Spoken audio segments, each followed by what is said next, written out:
विठू माऊलीची आषाढीच्या या वारीला चालते भक्तांची पालखी। माथ्यावर टिळा गंधाचा, हातात तुळस वारीची, घुमतात टाळ मृदुंग आता, बोलू लागली ओवीची। विठ्ठल विठ्ठल जय हरी विठ्ठल, पंढरीचा राजा माऊली विठ्ठल। विठ्ठल विठ्ठल जय हरी विठ्ठल, पंढरीचा राजा माऊली विठ्ठल।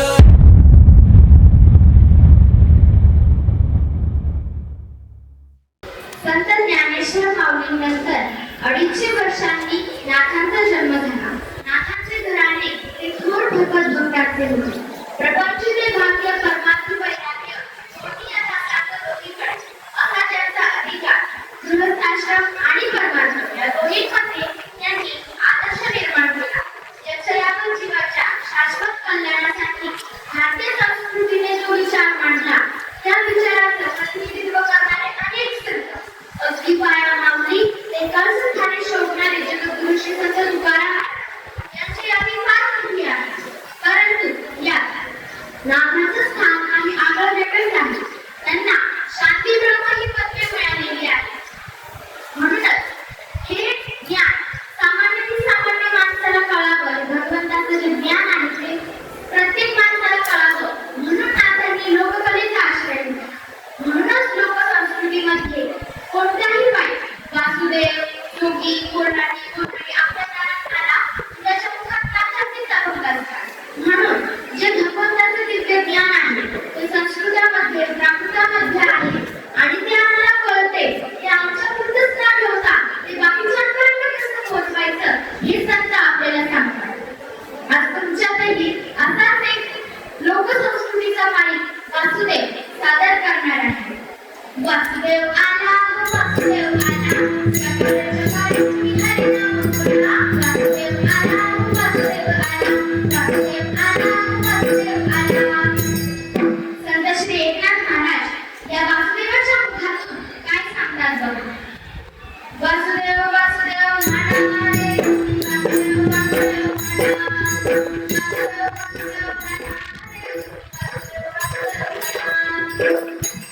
संत श्री ज्ञानेश्वर माऊली ज्ञानेश्वरीतील 10व्या अध्यायाचा विषयाचा परिपाठ गोड परमार्थ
याचा देह आपल्याला प्राप्त झालेला आहे, हा 100 वर्षांसाठी प्राप्त झालेला आहे, हे सुद्धा आपण आता आत्मविश्वासाने म्हणता येईल.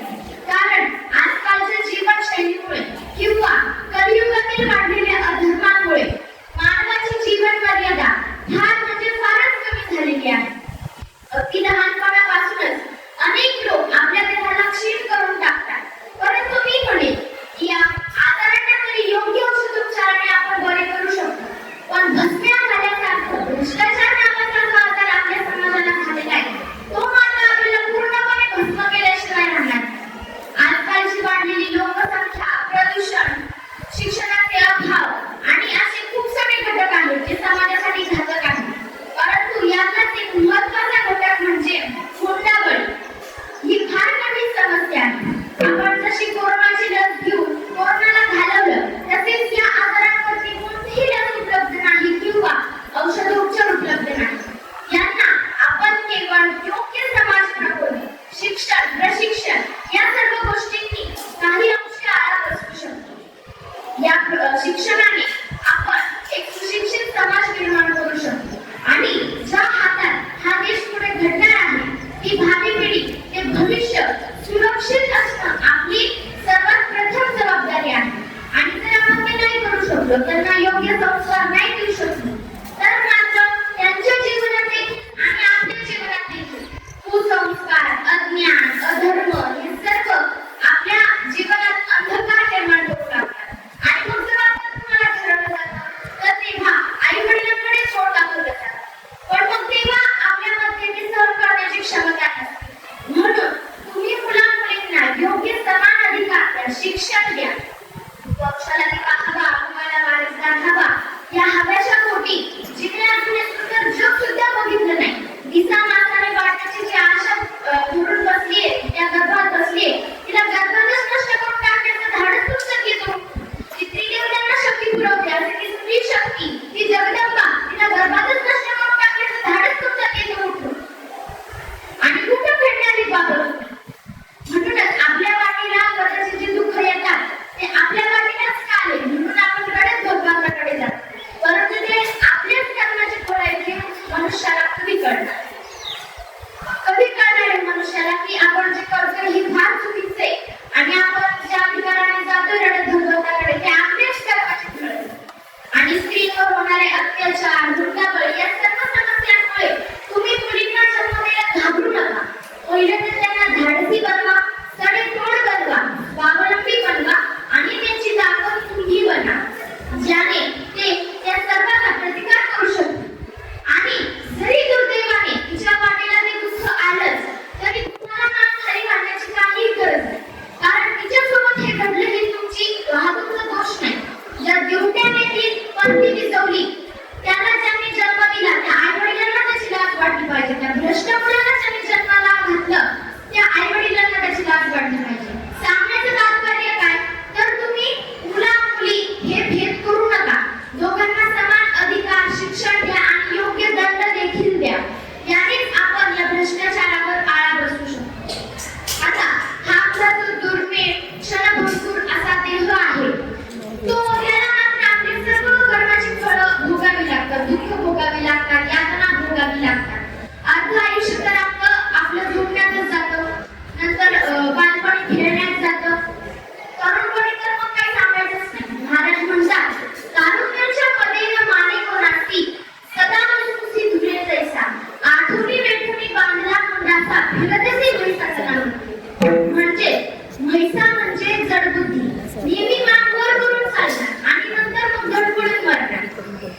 मनुष्य जेव्हा म्हातारा होतो, म्हातारपणी त्याला अनेक व्याधी जडलेले असतात, शरीर साथ देत नाही आणि मग तिथंच आयुष्य संपतं.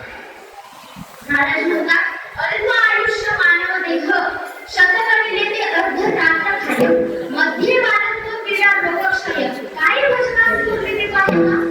मग आपल्याला हे भजन करायला, या भगवंताचं नामस्मरण करायला वेळ कुठून निघणार? जर तुम्हाला हे सगळं करत बसायचं तर वेळ कधी भजनासाठी? आणि हे सगळं जे आपण हे मार्ग काढतोय सगळं थांबवण्यासाठी, आणि समाजाचं कल्याण नक्कीच होईल. परंतु हे मार्ग कितपत यश देतील हे माहित नाही. परंतु ज्या भावी पिढीवर, ज्या समाजावर वारकरी संप्रदायाचे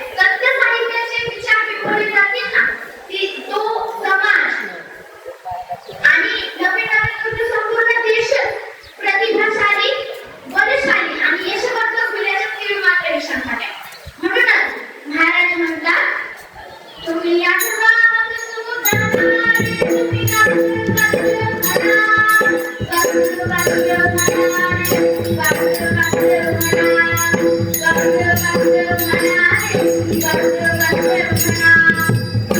पुढे महाराज सांगतात, हा मानव देह प्राप्त झाल्यानंतर पुत्र प्राप्तीसाठी किंवा आपले पाप धुण्यासाठी तुम्हाला कोणतीही साधना करण्याची गरज नाही. डोक्यावरचे केस काढण्याची गरज नाही किंवा छटा दाढी वाढ हातात पत्र घेऊन फिरण्याची देखील तुम्हाला गरज नाही. पंचाग्नीसारखी कठोर तपस्या तुम्हाला करण्याची गरज नाही. पंचाग्नी म्हणजे वैदिक आणि पौराणिक या साहित्यात जिला कठोर तपस्या मानली जाते तीही पंचाग्नी मानतात. ही तुम्हाला करायची गरज नाही. याने होतं काय? त्याचं पुण्य तर आपल्याला प्राप्त होतं, परंतु ते पुण्य प्राप्त झाल्यावर आपल्याला त्याचा अहंकार निर्माण होतो आणि तो अहंकार ते सगळं पुण्य नष्ट करून टाकतो.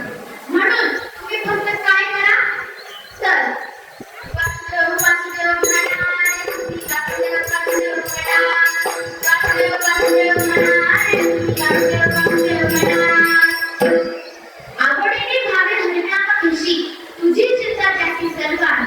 तुम्ही फक्त आवडीने त्याचं नामस्मरण करा. हे काहीही साधना करायची तुम्हाला गरज नाही. फक्त त्याचं नामस्मरण करा आणि तो तुमची सर्व चिंता निवारण करतो, सर्व दुःख दूर करतो. आणि भगवद्गीता म्हणते, अनन्यास चिंतयन्तो मां ये जनाः परिपासते तेषां नित्याभियुक्तानां योगक्षेमं वहाम्यहम्. म्हणून श्री एकनाथ महाराज म्हणतात, केवळ सांगत नाही, केवळ उपदेश करत नाही, तर तुम्हाला हात जोडून विनंती करतात की तुम्ही नामस्मरण करा, त्याचं नामस्मरण करा, त्याचं नाव घ्या. परंतु आपण हे करत नाही. म्हणूनच नाथ महाराज म्हणतात, तुम्ही आठवण सुधारणारे, तुम्ही वासुदेव वासुदेव म्हणा, वासुदेव वासुदेव म्हणाले, तुम्ही वासुदेव वासुदेव म्हणा.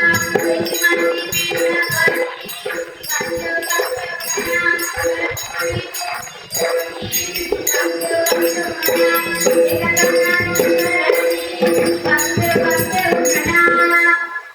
आणि हेच इथे भगवंताचं किती ज्ञान आहे. स्वामीजी तुम्हाला सांगितलं जातं की तुम्ही करा, भगवंताचं नामस्मरण करा, यानेच तुम्हाला पुण्य प्राप्त होईल.